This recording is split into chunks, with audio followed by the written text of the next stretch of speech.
ছিল।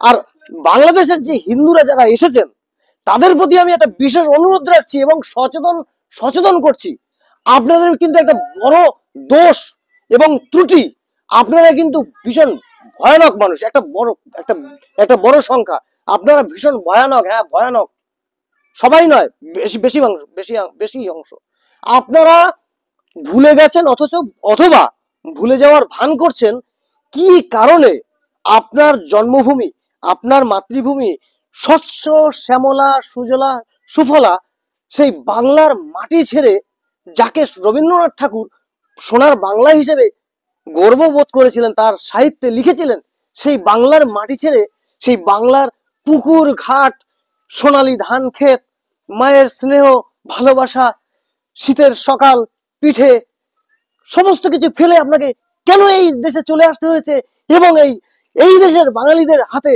আপনাকে মানসিকভাবে টর্চার হতে হচ্ছে আপনি বাঙাল বাঙাল বলে? কেন?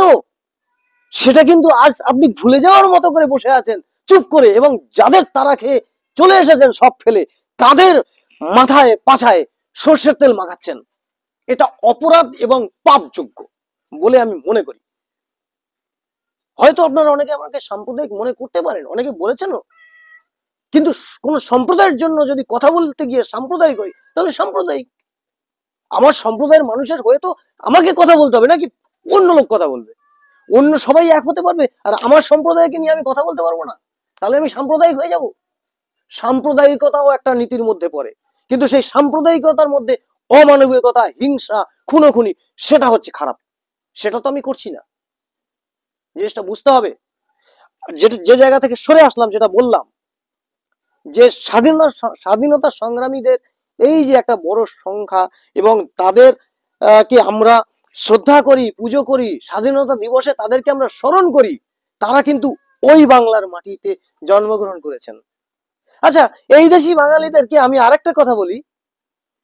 আচ্ছা, আপনার যে ছেলেপুলেকে পাঠ্যপুস্তকে যে কবিতা গল্প টল্প পড়াচ্ছেন, অধিকাংশ কবি সাহিত্যিকদের তাদের জন্ম খোঁজ নিয়েছেন? তাহলে আপনি বলুন, তাহলে ওগুলো পাঠ্যপুস্তক থেকে বাদ।